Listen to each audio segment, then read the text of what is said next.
Hey guys, Sherman614 here.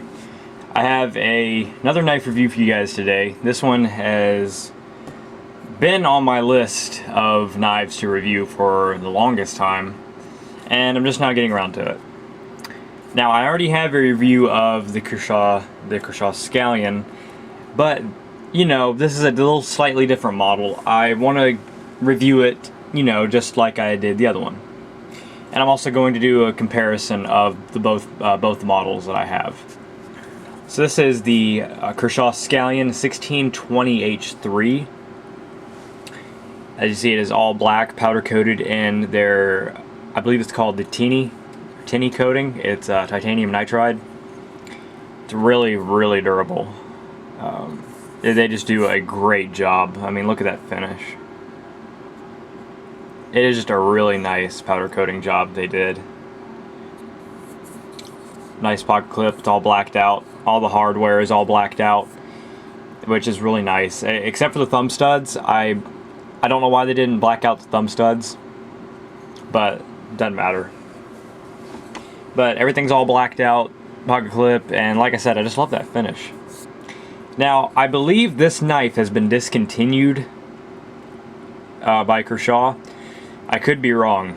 You guys can correct me if I'm wrong. I just believe they discontinued this model. I found this at Dick's Sporting Goods. It was $30, which is kind of odd because they had leeks up there for $45, and then they had chives up there for $40, and then they had a scallion, which is bigger than a chive, for $30. So I couldn't resist, and I loved the all black one. So yeah, it's just a standard scallion. Has the Kershaw logo stamped on there. Looks really nice. I like that. So yeah, standard scallion. Gorgeous finish on that blade. It's really nice. 440 HC, stainless steel. Just a bad steel. It is a soft steel compared to 440, but I do not do a lot of cutting with my scallions. My scallions and my leeks, excuse me, I will carry as backup knives. Here's my black and blue leek, stainless. I'll usually carry the Kershaw assisted opening knives as backup knives, or last-ditch self-defense EDC knives. Now what I mean by that is, I will usually carry one of these in a last-ditch situation where I would have to use this to defend my life. Or, if something happened to my main blade, I would have this. But I do not do the majority of my cutting with these knives. I like to keep them hair-popping sharp and looking nice. Because I think most people can agree with me that Kershaw knives are one of the most, what's the word I'm looking for? Collectible, you know, the Kershaw knives are some of the most collectible knives of all time. I mean, you have the leek, which comes in like 16 different smoked colorations, and you have the rainbow, the all black, the one with D2 steel, Damascus blade, S30V blade. It's insane. Like, you can get the scallion in all kinds of different colors. They're just highly collectible, and they all look amazing. So I like to keep mine almost as a collection, as opposed to using them heavy. And let's look at that blade again. Same exact dimensions as my regular 1620. Except this model, and like I said, I don't know if this is an older model. I really cannot find anything about it online. But it has the 3 little holes in the blade, I guess to reduce weight. I think it looks really cool.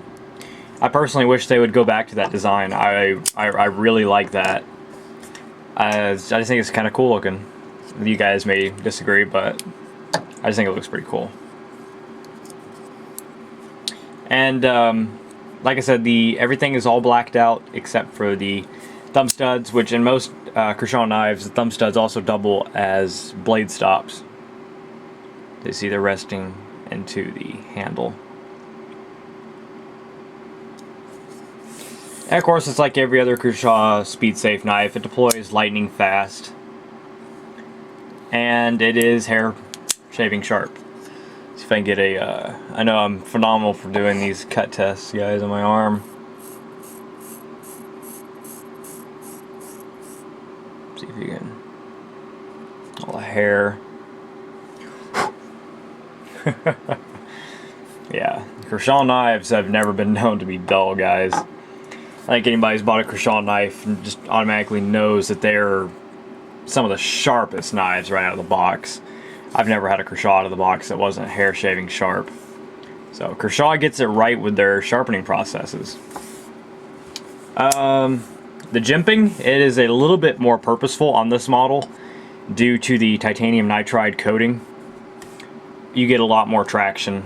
It offers for a lot more grip, even more than just the regular Zytel. We have that stone washed finish. It's a little bit slicker. Now, is that gonna fall out of your hand? No. Nor will your hand come forward on that blade. I don't believe it would. It's got that really deep finger choil.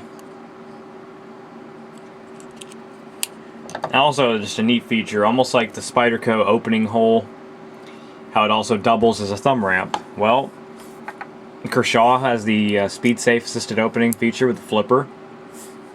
It also doubles as an extended finger choil. In layman's terms, a guard. So that is really nice. And I've always loved how they had the little indentation up here for your thumb. I always thought that was perfect. So this is really this would actually make a great EDC knife. For light use, light to medium use, I would not use it as heavy as, say, a Kershaw Cyclone. I mean, you could throw this thing out of a moving car, come back an hour later, it'll still be fine. Thing's built like a tank. But yeah, I'd use this for light use, cutting open boxes. But you know, you can do that. I'm gonna keep mine as a collector's item. This thing won't see any use. This really won't either. This is just a standard, you know, you've seen this in my other videos, the Zytel handle scales, 1620. You know, I probably won't use this just because I love them. I love these Kershaw speed safe knives. Really not much more to say about this because it is just like a 1620, just all blacked out. And with the little holes and the Kershaw stamp. 1620H3, patented speed safe USA. Although this does not have the birth date stamped onto the tang of the blade like my other 1620, which is an 06. Which I'm really sad that Kershaw has stopped doing that. I really liked it that they did the birth date stamping on their blades. I think it's kind of cool because really no other company really does that. And plus you could see if you were getting an old knife from the factory or not. You know, my BB leak, June of 04. Stainless steel leak, April of 07. You know, these are all the same years that I bought them as well. I do not have an old Kershaw. Skyline, no date. So, I don't know, guys. Cyclone, October of 06. So, I would really like to see them go back to the birth date stamping. I really liked that. But, you know, maybe they were trying to cut costs. Maybe it costs a little extra. You know, you gotta cut corners. It's not necessary.